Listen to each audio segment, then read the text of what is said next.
Welcome to Sethu Chitra kitchen. நான் Bengali sweet பண்ணியிருக்கேன். Sweet கடையில் நம்ம அதிக விலை கொடுத்து வாங்குறத விட வீட்லேயே நம்ம கன்வீனியன்ட் பைசாவில் நம்ம குறைஞ்ச அளவுலேயே எப்படி பண்ணுறது அப்படின்னு தான் நான் செஞ்சு உங்களுக்கு காமிச்சிருக்கேன். இதை ஸ்கிப் பண்ணாமல் பாருங்கள். அப்போ தான் நான் போகிற ஒரு அளவுகளும் உங்களுக்கு தெரியும். ஃபஸ்ட்டு என்னுடைய வீடியோ பார்க்குறவங்க சப்ஸ்கிரைப் பண்ணலைன்னா சப்ஸ்கிரைப் பண்ணுங்கள். ஆல் என்ற ஆப்ஷனை தொடுங்க. அப்போ தான் நான் போகிற ஒரு வீடியோவுடைய நோட்டிஃபிகேஷனை உங்களுக்கு காட்டும். இது எப்படி பண்ணுறதுன்னு பார்க்கலாம். இதுக்கு எந்த அளவு நான் பால் எடுத்திருக்கேன், எப்படி பண்ணுறது அதெல்லாம் இப்போ நான் சொல்கிறேன். 2.5 லிட்டர் பால் எடுத்திருக்கேன். ஆவின் க்ரீன் மேஜிக் பால் தான் நான் எடுத்திருக்கேன். இது எல்லாமே உடச்சி ஒரு கண்டெய்னரில் நான் சேர்த்துடுறேன். இது எந்த வித ஆர்டிஃபிஷியலும் இல்லை, மைதா எதுவுமே நான் சேர்க்காம தான் நான் செஞ்சுருக்கேன். எல்லாத்தையும் உடச்சி ஊற்றிட்டேன். ஸ்டவ் ஆன் பண்ணிவிட்டு இப்போ தான் நான் ஸ்டவ் மேலே தான் நான் வைக்கிறேன். இப்போ தான் நான் அதை பாலை சூடுபடுத்துகிறேன். கரண்டியை விட்டு கலக்கிட்டே இருக்கணும். பாலை அடி தங்க விடக்கூடாது.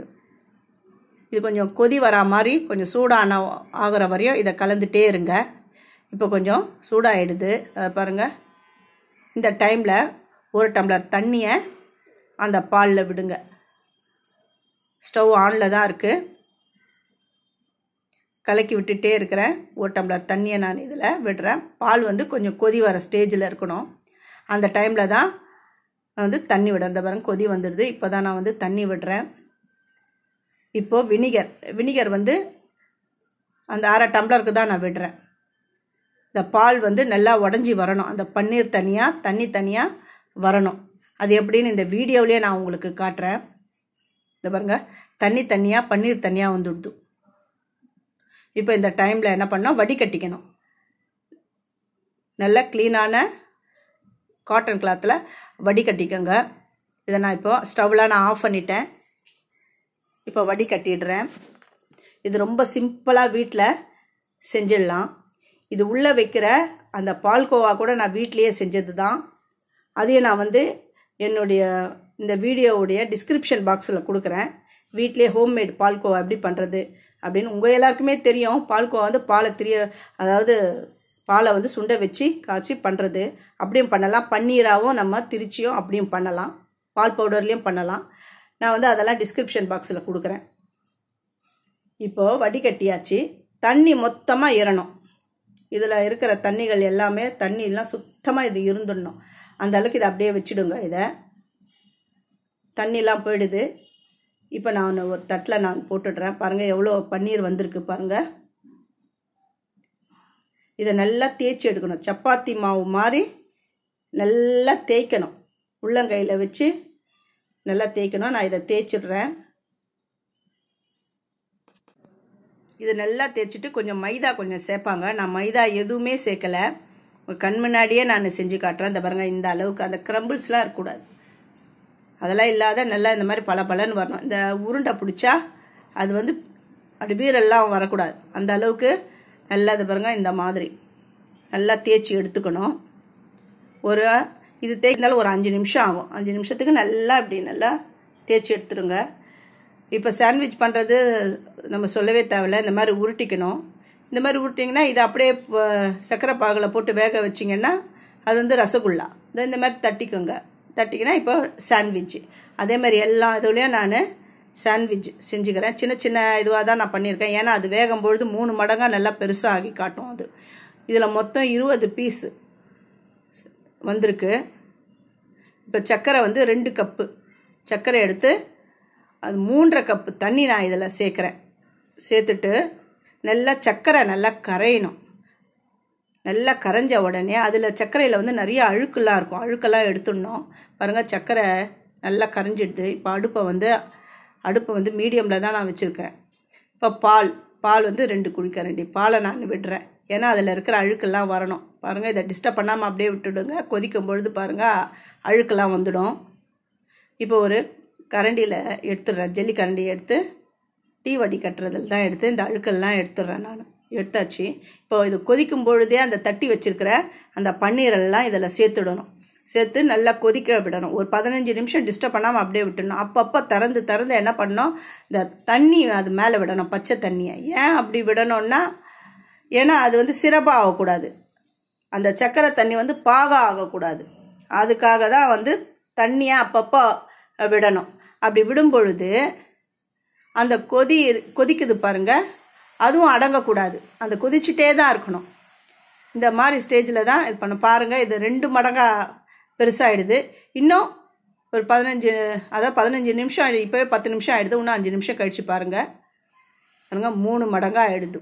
அவ்வளோதான். நான் ஸ்டவ்வை ஆஃப் பண்ணிட்டேன். அது மேலே தண்ணியையும் நான் விட்டுட்டேன்.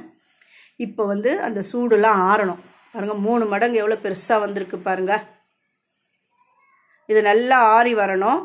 ஒரு 5 மணி நேரம் அப்படியே விட்டுடுங்க. நல்லா சில்லுன்னு ஆறுற வரையும் அப்படியே விட்டுடுங்க. 5 மணி நேரம் ஆயிடுது. இப்போ இந்த பன்னீரெல்லாம் நான் எடுத்து தனித்தனியாக, வெந்த பன்னீர்களை நான் எடுத்து தனியாக எடுத்து வச்சுடுறேன். இதில் மொத்தம் 20 பீஸ் வந்திருக்கு. அதாவது 40 பீஸ் வரும் இதில்.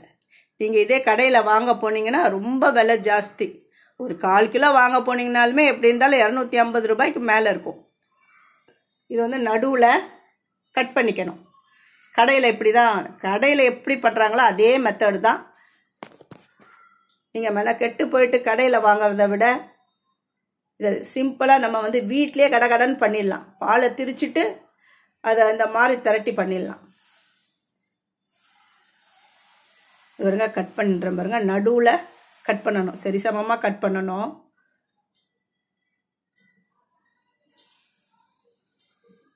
இப்போ என்ன பண்ணால் பால்கோவா. நான் பால்கோவா ஆல்ரெடி நான் வீட்டில் செஞ்ச பால்கோவா தான். அதையும் நான் உங்களுக்கு நான் ஏற்கனவே நான் சொல்லிட்டேன் பால்கோவா எப்படி பண்ணுறதுன்றதை. டிஸ்கிரிப்ஷன் பாக்ஸில் கொடுக்குறேன், அதை பார்த்துக்கோங்க.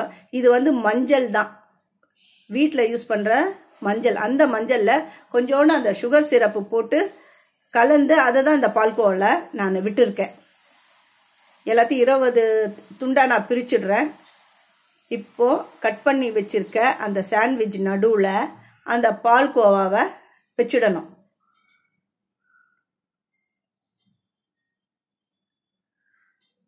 அவ்வளோதான்.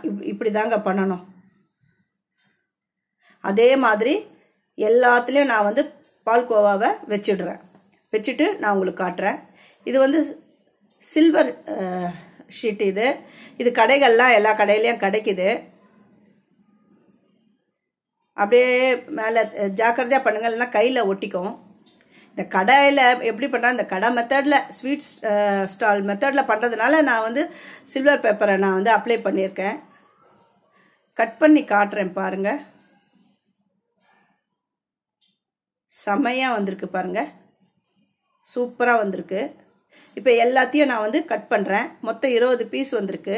நான் கட் பண்ணதுனால இது 40 பீஸ், 40 பீஸ் வந்திருக்கு. இதில் இன்னும் முடியலை.